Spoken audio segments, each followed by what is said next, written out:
So ಎಲ್ರಿಗೂ ಮೊದಲಿಗೆ ತುಂಬಾ ದೊಡ್ಡ ನಮಸ್ಕಾರಗಳು ನಮ್ಮ ಕಡೆಯಿಂದ. ಸೊ ನಮ್ಮ ಸಿನಿಮಾ ಲ್ಯಾಂಡ್ ಲಾರ್ಡ್ ಇವತ್ತು ನೀವೆಲ್ಲ ನೋಡಿದೀರಾ. ನಾನ್ ಮುಂದೆ ಹೋಗ್ಬೇಕಾ, ಏನ್ ಹೇಳ್ಬೇಕು ನಾನು ಏನು ಮಾತಾಡಕ್ಕಿಲ್ಲ. Thank you so much.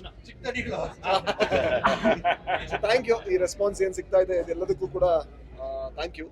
So ಅದೇ ನಾವು ಸ್ಪೆಷಲಿ ವಿಜಯ್ ಸರ್ ಇರ್ಬೋದು, ಜಡೇಶ್ ಸರ್ ಇರ್ಬೋದು, ನಾವೆಲ್ಲ ಮಾತಾಡೋದು ಒಂದೇ, ಕನ್ನಡದಲ್ಲಿ ಒಳ್ಳೆ ಸಿನಿಮಾಗಳನ್ನ ಯಾವ ರೀತಿ ಮಾಡೋಣ, ಇನ್ನು ಮುಂದೆ ಕೂಡ ಯಾವ ರೀತಿ ಸಪೋರ್ಟ್ ಮಾಡೋಣ. ಸೊ ನನಗೆ ಖುಷಿಯಾಗಿದೆ ಏನಂದ್ರೆ ಈ ಸಿನಿಮಾದೊಂದು ಭಾಗ ಆಗಿದ್ರಿಂದ ಈ ಸಿನಿಮಾಗೆ ಏನೋ ವ್ಯಾಲ್ಯೂ ನನಗೆ ಆ್ಯಡ್ ಮಾಡೋಕ್ಕಾಯ್ತು ಅನ್ನೋ ಖುಷಿ ನನಗಿದೆ. ಸೊ ಥ್ಯಾಂಕ್ ಯು ಎಲ್ರಿಗೂ ಕೂಡ. ಸೊ ಜಡೇಶ್ಗೂ ಪ್ರೊಡ್ಯೂಸರ್ಸ್ಗೂ ಎಲ್ರಿಗೂ ಕೂಡ ನನಗೆ ಅವಕಾಶ ಕೊಟ್ಟಿದ್ದಕ್ಕೆ ನಿಮಗೂ ಕೂಡ ಇಷ್ಟ ಆಗಿದೆ ಅಂತ ಅನ್ಕೋತೀನಿ. Thank you. ಆ ಮಟ್ಟಿಗೆ ಕ್ರೂರವಾಗಿ ನಡೆಸೋದು ಎಷ್ಟು ಕಷ್ಟ ಆಯ್ತು ಸರ್? ನಾನು ಮನುಷ್ಯರು ಕ್ರೂರಿ ಸರ್, ನಾನು ಕೂಡ ಕ್ರೂರಿ. ಅದಕ್ಕೆ ಸಂವಿಧಾನ ಬೇಕು ಅಂತ ತಣ್ಣಗಿರ್ಸೋದಕ್ಕೆ. ಹೌದು, ಕಷ್ಟ ಆಗಿಲ್ಲ, ಬಹಳ ಖುಷಿ ಆಯ್ತು. ಸೊ ಮಂಜು ಅಂತ ಒಬ್ಬ ನಮ್ಮ ಹುಡುಗ ಇದ್ದ, ಅವ್ನು ಕಲಿಸ್ದ. ಜೊತೆ ನನಗೆ ಭಾಷೆ ಬಗ್ಗೆ ಬಹಳ ಆಸಕ್ತಿ ಇದೆ. ಅದು ಯಾವ ಭಾಷೆ ಆದ್ರೂ ಕೂಡ ಕಲಿಬೇಕು, ಅದನ್ನ ಸರಿಯಾಗಿ ಪ್ರೊನೌನ್ಸ್ ಮಾಡ್ಬೇಕು ಅಂತ ನಾನು ಅನ್ಕೋತೀನಿ. ಯಾಕಂದ್ರೆ ನಾನು ಮಂಗಳೂರು ಇರ್ಬೇಕಾದ್ರೆ, ನಾನು ಚಿಕ್ಕವನಿರ್ಬೇಕಾದ್ರೆ ಯಾರೋ ಒಬ್ರು ಅದನ್ನ ಲೇವಡಿ ಮಾಡಿದಾಗ ನನಗೆ ಎಷ್ಟು ನೋವಾಗ್ತಿತ್ತು ಅಂತ ನನಗೆ ಗೊತ್ತು. ಸೊ ನಾನು ಯಾವುದೇ ಭಾಷೆ ಪ್ರಾಕ್ಟೀಸ್ ಮಾಡ್ಬೇಕಾದ್ರೂ ಕೂಡ ಆ ಭಾಷಿಗನಿಗೆ ಅದು ಅನ್ಸ್ಬಾರ್ದು, ನೋವಾಗಬಾರ್ದು.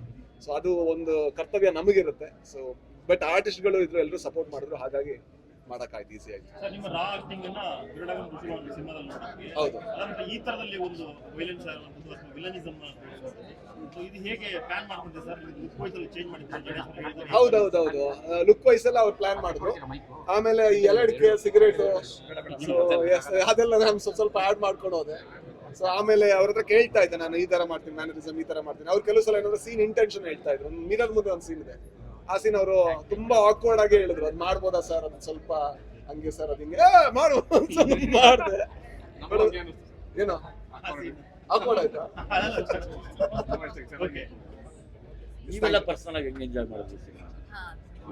ನೀವೆಲ್ಲ ತುಂಬಾ ಜವಾಬ್ದಾರಿಯುತ ಸ್ಥಾನದಲ್ಲಿ ಇದ್ದೀರಾ. ಪತ್ರಿಕಾ ಮಾಧ್ಯಮ ಆಗ್ಬೋದು, ದೃಶ್ಯ ಮಾಧ್ಯಮ ಆಗ್ಬೋದು. ನಿಮ್ಗೇನ್ ಅನ್ಸುತ್ತೆ ಸಮಾನತೆ ಬಗ್ಗೆ ನಾವು ಮಾತಾಡಿದಾಗ?